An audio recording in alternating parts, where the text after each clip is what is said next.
anyway, this seems like, it seems deja vu all over again, you know? I mean, but thank you, and I'd like to thank Paul for inviting me down here. And, you know, in way of remembering Rob, and you know, first time I met Rob, we got sworn in the same day. And his wife, Sue, was pregnant out to here with toxin. Part of the reason of being here is that one of the offshoot things of Rob being murdered was Alameda Times-Star came out with an article that said, first Alameda officer killed in the line of duty. Well, whether it was old members of the department or whether it was the citizens of town or whatever it was, they brought attention that Officer Grisham had died in 1942. And so researched that. It was a motorcycle accident in the 1900 block of Buena Vista. And so after 42 years, or whatever it was at the time, 41 years, everybody had forgotten. We looked up the old newspaper articles, and man, it was big time. I mean, the community, the same as Rob's, turned out, but we, and I still consider myself part of we, forgot. So when this happened, Keenan and I kind of decided that that wasn't going to happen again. You know, and just a little background on that day, and I guess why it's personal to me is I rotated out of juvenile and Rob rotated in. He went to DCI down in Los Angeles for, I don't know what it was, 6 weeks or whatever it was. Came back, and that was either his first or second day back at work. And it was typical in that day of a search warrant. You just grabbed whoever you could grab and you went and did it. It was business as usual. There was no CERT team, there was no nothing. You just went and grabbed people, and most of the time, I mean, those days nobody wore a vest. Everybody carried a revolver, except maybe if you're in detectives you carried a government model .45. The only double action 9mm were Smith & Wesson 39s and 59s, which were jam-o-matics. You know, they wouldn't fire worth a damn.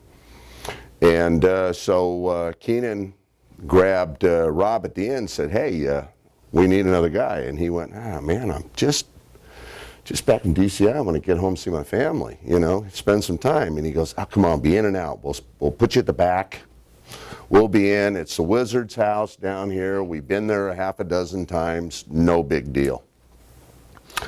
Well, they mount up and go down there, and Rob gets the back, and they cave the door in, and this, pardon my French, murdering son of a bitch, Daniel Smith, who had, unbeknownst, well, we figured a week earlier, took a shot at Motor Sergeant Charlie Mannix as he rode his bike home for lunch down Central. He bailed out a window with a fully automatic rifle, and Rob gave the freeze police, and that guy pulled the trigger and ran at Rob, and Rob stood there and fired all 6 rounds. And that's, yeah, all 6. I mean, there's nobody in, I mean, you probably got an extra 6 somewhere around, but in those days you had 6 rounds in your revolver and you had a couple of dump pouches. Basically, Smith got off one that was fatal. And that was probably the day that those of us who came from tan uniforms and revolvers and things like that realized this isn't Kansas anymore. And I guess what I want to impress upon you is it's people like him and the sacrifice that he made. That one, he's like everybody in this room. I know a lot of you in this room, and you know, Joe and Larry knew him, and Bill knew him, and I'm sure Kathy knew him, and Kathy K. Fern knew him, and so did Sandy. And And he was just a good family guy, a guy that you'd go hunting, fishing, goofing around, whatever with. And what I'm saying is that it could have been me. It could be anyone in this room. And I don't want to make you leave afraid, but I want you to know that sacrifices like his, in those changes in time where one door of history closes, the other opens. Now, as a result of that, you have more bullets on one officer than we probably had on a whole shift. You got a ton of firepower. You got a CERT team. You got in backyards. You got a guy with an automatic weapon and a shotgun, or you have superior firepower, because unfortunately, as you well know, police work changes slowly, and usually it's born out of tragedy.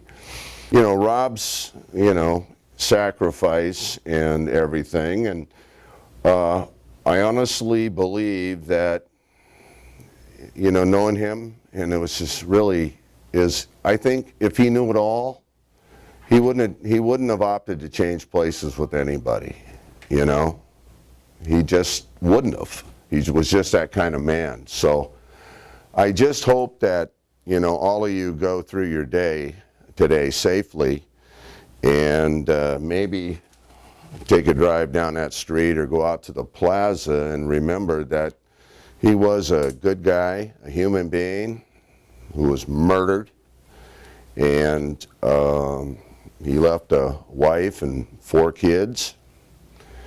When he died, this town poured out money. The funeral was huge. There were people lined up on the streets with flags and everything. This community turned out like you would not believe to honor him.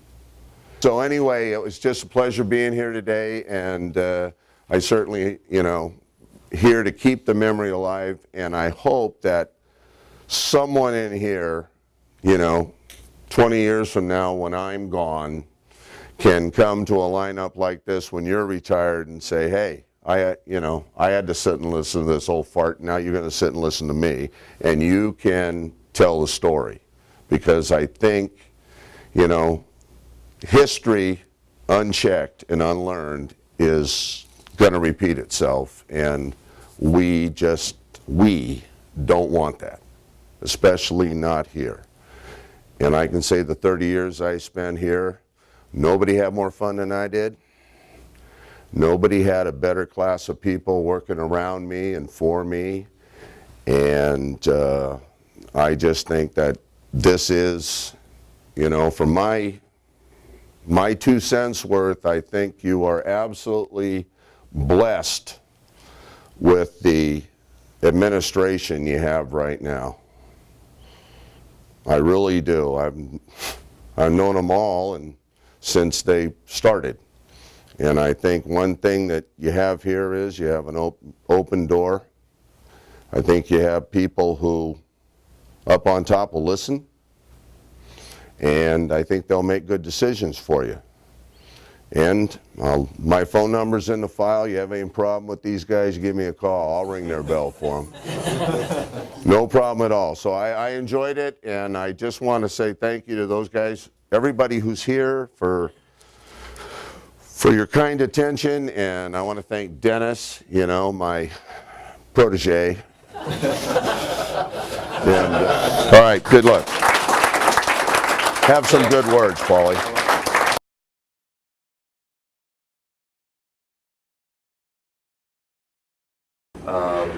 And it's a legacy thing. I mean, obviously we all wish that it would have turned out differently, but there's a reason why certain things happen.